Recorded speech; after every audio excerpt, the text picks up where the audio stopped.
Kalau sekarang orang dapat duit dikit, wah udah hadiah buat diri sendiri dulu. Iya, kalau saya nggak ada tuh self reward. Malah saya ngerasa ketika saya investasi, kayak mungkin Mas Atta beli emas, itu self rewardnya gitu.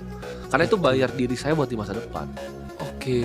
Gitu. Beli jam tangan self reward juga dong. Beli jam tangan ya, saya kadang hobi lah Mas Abi. Tapi itu self reward kan? Kalau jam tangan ada self reward, tapi ada investasinya dikit ada. Ada investasi. Yang teman-teman nggak paham tuh kalau sama kayak mobil ya Mas ya. Kalau beli barang-barang tertentu itu nggak semua harganya turun. Betul. Kalau itu saya setuju. Itu salah satu yang saya lakuin juga. Belinya tapi jangan yang gini, kalau barang itu harus belinya yang super mewah. Iya. Nggak boleh yang tengah-tengah. Tengah-tengah tuh kena tuh biasanya tuh.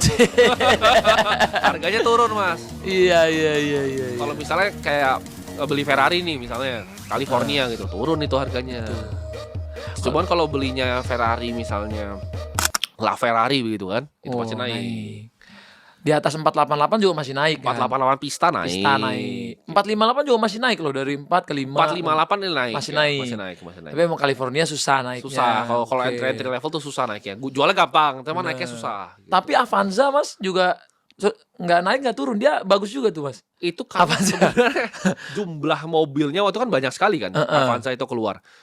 Tapi itu yang saya sebut dengan inflasi real Mas. Inflasi real tuh menurut saya angka yang mobil asli itu naiknya berapa, rumah itu naiknya berapa, dan uang sekolah anak naiknya berapa. Oke.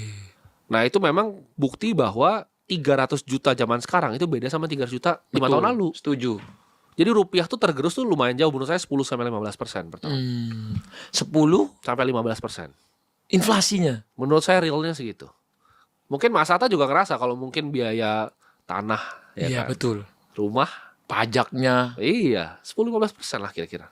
Bahkan pas saya udah punya anak, punya bini, itu ngerasa kayak kok nih pengeluaran tuh membludak banget. Nggak sesuai hitung-hitungan dulu nih. Iya betul. Sekolah sekarang udah ngeri-ngeri gitu ya. Ngeri sekolah.